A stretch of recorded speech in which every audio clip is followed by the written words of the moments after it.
네, 여러분 반갑습니다. 자, 이번에는 또 다른 실습을 진행하면서 리스크5 아키텍처의 그 익셉션의 동작 원리를 설명을 드리도록 하겠습니다. 자, 여러분이 보고 계시는 이 화면은요, 크래시 유틸리티라는 그 리눅스 커널에서 많이 활용이 되는 디버깅 툴입니다. 크래시 유틸리티는 그 VM 코어라고 하죠. 그러니까 커널 메모리 덤프를 VM 코어라고 하는데, 이 VM 코어를 로딩해서 그 커널 자료 구조를 파싱해주는 그런 일을 하는 디버깅 프로그램입니다. 오픈 소스 프로젝트로 진행이 되고 있고요. 그리고 많은 그 리눅스 커널 개발자 혹은 칩셋 BSP 개발자 분들이 이 툴을 사용하고 있습니다. 자, 그럼 커널 로그를 보기 위해서 로그 m이라는 명령어 입력을 해 보도록 하겠습니다. 자, 보시면 커널 로그가 이렇게 나오죠. 네, 커널 로그가 나오는데, 자, 보시는 바와 같이 커널 크래시가 발생했을 때의 그 메시지를 확인할 수가 있습니다. 보시는 바와 같이 리스크5 기반의 디바이스에서 크래시가 나면은 이와 같은 메시지를 여러분이 확인할 수가 있는데요. 보시면 여기 보이는 이 정보들은 범용 레지스터, 제너럴 퍼포스 레지스터라고 하죠.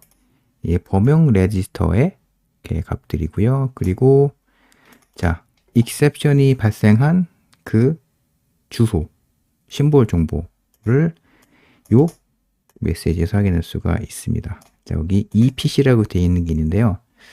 EPC는 슈퍼바이저 익셉션 프로그램 카운터라는 그 컨트롤 앤 스테이터스 레지스터가 있어요. 리스크5 아키텍처에서는 요 그 레지스터의 값을 읽어서 이렇게 뿌려주는 겁니다. 자, 그리고 RA 레지스터는 그 링크 레지스터인데요. ARM 버전 8 아키텍처의 X30 레지스터와 같고요. 그리고 ARM 버전 7, 8 시절로 되돌아가면은 R14 레지스터에 해당이 되는 레지스터입니다. 그러니까 펑션 콜, 함수 호출을 하게 되면은 되돌아올 주소를 이 레지스터가 저장을 하게 되는 것입니다. 자, 그러면 이번에는 그 시스템 콜이 유발이 될 요 시점의 정보를 좀 아키텍처적인 관점으로 볼 텐데요. 자, 이 상태에서 지금 이 콜 스택을 보게 되면은 이게 보이시죠? 콜 스택을 보시면 그 라이트 시스템 콜이 일어났다 라는 사실 우리가 알 수 있습니다. 자, 왜 그러냐면 여기 여러분이 보고 계시는 이 함수 호출 흐름을 보게 되면은 이 정보 있죠. 이게 무엇이냐면 바로 시스템 콜 핸들러입니다. 그러니까 함수 호출 방향은 아래에서 윗 방향인데요. 실제 크래시 이슈를 보시게 되면은 아래에서 윗 방향으로 이렇게 함수 호출 흐름을 따라가면서 분석하게 됩니다. 근데 이 그 콜스택은요, 딱 두 가지 부분으로 나뉠 수가 있어요. 아랫부분은 리스크5 아키텍처와 관련된 이제 그런 함수 호출 흐름이고요. 이 윗부분 같은 경우는 좀 리눅스 커널 관점으로 분석할 필요가 있습니다. 왜 그러냐면 여기 보이는 이 콜스택은요, 리스크5 아키텍처이던 뭐 ARM v8 아키텍처이던 혹은 ARM v7 아키텍처이든 간에 이 콜스택은 같습니다. 여기 아랫부분이 달라요. 왜 그러냐면 시스템 콜이 유발이 되는 그 메커니즘은 CPU 아키텍처마다 다르기 때문입니다. 자, 그리고 또 하나 중요한 포인트는 시스템 콜 핸들러의 이름의 가장 앞부분 보이시죠? 앞부분 보면은 언더바 2개 리스크5가 있잖아요. 요 정보를 보게 되면 리스크5 아키텍처 기반의 CPU 기반에서 실행이 되는 리눅스 커널이구나 라는 사실을 알 수가 있습니다. 자, 그러면 이 상태에서 흥미로운 크래시 유틸리티 명령어를 하나 입력해 보도록 하겠습니다. 여기 보시면은 PID가 834잖아요. PID가 834인데 834에 해당이 되는 요 프로세스의 커널 스페이스 그리고 유저 스페이스 별로 exception 혹은 트랩이 발생했을 요 시점에 레지스터 정보를 볼 수 있는 그런 옵션이 있습니다. 그 옵션이 있는데요. 이게 바로 BT하고 이 옵션 주고 PID 이렇게 입력을 이렇게 하려고 합니다. 이게 보이시죠? BT 이 옵션 834 엔터를 치게 되면은 자 이와 같은 정보가 보이는데요. 위에 있는 정보는요. 위에 있는 이 정보는 자, 요 시점에 레지스터 정보를 크래시 유틸리티에서 이렇게 찍어주고요. 그리고 아래에 있는 정보 있잖아요. 이 정보는 어떤 정보냐면 바로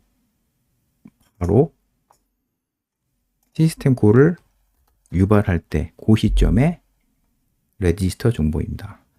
근데 RISC-V 아키텍처에서는 이 콜이란 명령어를 실행하면 시스템 콜이 유발이 됩니다. 그러니까 ARM 아키텍처 기반으로 보게 되면은 그 SVC 명령을 실행하면 시스템 콜이 유발이 되잖아요. 마찬가지로 RISC-V 아키텍처에서는 이 콜 명령어를 실행하게 되면은 그럼 시스템 콜이 유발이 되게 됩니다. 자, 그러면 레지스터 정보를 볼 텐데요. 자, 이 정보 중에서 굉장히 우리가 눈여겨봐야 될 정보가 몇 개 있습니다. 첫 번째가 무엇이냐면 바로 이 정보입니다. 이게 무엇이냐면 그냥 코즈라고 되어 있는데요. 이게 원래 S코즈라는 레지스터가 있습니다. 그러니까 슈퍼바이저 코즈 레지스터인데 이 레지스터는요. 그 익셉션 유발이 되면 익셉션의 그 종류를 업데이트 해주는 용도로 사용이 되는 CSR 레지스터입니다. 근데 그 값이 8이라는 거예요. 8인데 이 8은요. 그 environment call in user mode라고 이렇게 부르는데요. 그러니까 RISC-V 레퍼런스 문서에서 이렇게 명시하는데 그러니까 유저 모드에서 SVC 명령어가 아니라 이제 이 콜 명령어를 실행하게 되면 그러면 자 RISC-V 코어는 exception을 유발하는데 exception을 유발하는 과정에서 자, 요 레지스터가 8로 바뀝니다. 그러니까 이 정보가 S코드 레지스터 정보를 나타내는 것입니다. 그 다음으로 눈여겨봐야 될 정보는 바로 여기입니다. 보이시죠? 네. 그러니까 S가 아니라 A7이죠. A7 레지스터가 요 값을 갖고 있는데 이게 뭐냐면 시스템 콜 번호입니다. 네, 시스템 콜 넘버. 그러니까 이 콜이라는 명령을 실행하기 전에 A7 레지스터에 시스템 콜 번호를 지정하거든요. 그러니까 시스템 콜 번호는 RISC-V 아키텍처에서 A7 레지스터에 실려온다. 자, 그러면 요 값이 0x40이잖아요. 그러니까 요 write 시스템 콜에 대한 시스템 콜 넘버는 자, 0x40이구나. 자, 우리가 실제 디버깅 할 때 또 조심해야 되는 정보가 하나 있는데요. 여기 있는 이 데이터 있죠. 16진수입니다. 그러니까 10진수처럼 보이긴 하는데 전부 16진수입니다. 10진수 아닙니다. 16진수입니다. 그러니까 이 값이 10진수로 40이 아니라 16진수로 40이기 때문에 이 값은 이제 10진수로 64입니다. 10진수 64는 16진수 0x40입니다. 네, 그러니까 요 레지스터 정보를 보게 되면 또 시스템 콜 번호가 이렇게 A7 레지스터 실려온다. 이렇게 알 수가 있는데요. 이미 크래시 유틸리티에서 알려줘요. 이거 보시면 아시겠지만 시스콜 번호라 이렇게 알려주잖아요. 시스콜 번호. 시스템 콜 번호가 이 번호입니다. 0x40입니다. 0x40은 자 보시는 바와 같이 A7 레지스터를 통해서 읽어올 수가 있습니다. 자 그리고 또 한번 눈여겨봐야 될 정보가 있는데요. 이 정보입니다. 이 정보가 뭐냐면요. 자, 배드 어드레스인데 이게 사실 리스크5 아키텍처 관점으로 보게 되면은 이 정보는요. st벨이라는 레지스터의 값을 읽어서 이게 뿌려주는 거예요. 그러니까 st벨은요. ARM V-Race 기준으로 보게 되면 이 레지스터와 같습니다.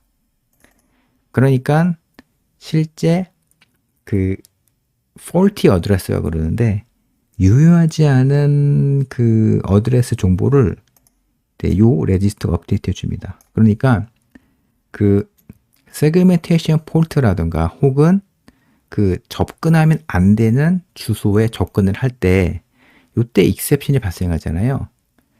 근데 요 경우에 요 stbel 레지스터가 잘못 접근하는 주소 정보를 알려줍니다. 근데 자, equal이라는 어셈블리 명령어는 무엇인가 메모리 공간에 잘못 접근했을 때 유발이 되는 뭐 그런 익셉션이 아닌 거잖아요. 그러니까 equal이라는 어셈블리 명령어는 말 그대로 그러니까 유저 스페이스에서 커널 스페이스로 접근하기 위한 그런 뭐 인터페이스를 볼 수가 있잖아요.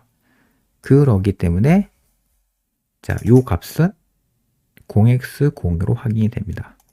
그러니까 커널 로그나 혹은 크래시 유틸리티에서 이런 정보가 확인이 되는데 이 값은 출처는 이 값이다. stvel이다. 이 정보도 함께 파악하시면 좋습니다. 이 밖에도 몇 가지 좀 더 확인해 볼 만한 정보가 있는데요. 바로 이 정보입니다. 이게 뭐냐면 지금 그 여러분과 함께 보기에는 이 메모리 덤프는요. 그 리눅스 커널 메모리 덤프인데 기본적으로 그 리스크5 기반에서 디바이스 기반에서 실행이 되는 거의 대부분의 리눅스 커널은 64비트 기반의 리눅스 커널입니다. 뭐 리스크5 진영에서는 이런 뭐 RV64라고 이렇게 부르는데요. 지금 여기 보시게 되면은 이 주소가 바로 가상 주소입니다. 가상 주소인데 근데 뭐 ARM 아키텍처에서는 ARM V-Day 시절 뭐 지금도 많이 개발하고 계시겠지만 이 가상 주소가요. 이렇게 시작을 해요. 뭐 7F 뭐 어떻게 주소가 이렇게 나가겠죠? 그리고 0x7 뭐 이런 식으로 나가거든요. 72 그러니까 ARM V-8 아키텍처는 유저 스페이스의 주소가 이렇게 이제 확인이 되는데요. 뭐 유저 스페이스라고 하면은 exception 레벨 0로 갈 수 있겠죠. 근데 리스크5 아키텍처에서는 가상 주소, 유저 스페이스의 가상 주소의 패턴은 이렇다라는 사실을 우리가 함께 확인해 볼 수가 있습니다. 그래서 정리하면 여기 있는 이 정보는 이렇게 equal assembly 명령어를 실행할 때에 그 시점에 레지스터 정보인데 근데 우리가 확인할 수 있는 정보는 무엇이냐면 바로 슈퍼바이저 코드 레지스터는 8로 업데이트가 된다. 그리고 이 8은 exception 코드 중의 일부인데 여러분 제가 설명드린 내용 전부 다 리스크5 레퍼런스 메뉴에 다 있는 내용입니다. 8로 업데이트가 된다. 라는 시 확인할 수가 있었고요. 그 A7 레지스터는 시스템 콜 번호다. 근데 16진수로 40이기 때문에 10진수로 64다. 그리고 콜 스택으로 봐서 write 시스템 콜이잖아요. 이게 보이잖아요. 그리고 보시는 바와 같이 stbel 레지스터의 값은 제로다. 왜 그러냐? equal 명령어는 그냥 뭐 잘못된 메모리 공간에 접근하는 때 실행되는 명령어가 아니잖아요. 이번에는 리스크5 보드에서 받은 메모리 덤프 분석을 통해서 여러분께 이런 시스템 툴과 관련된 정보와 함께 알아봤습니다.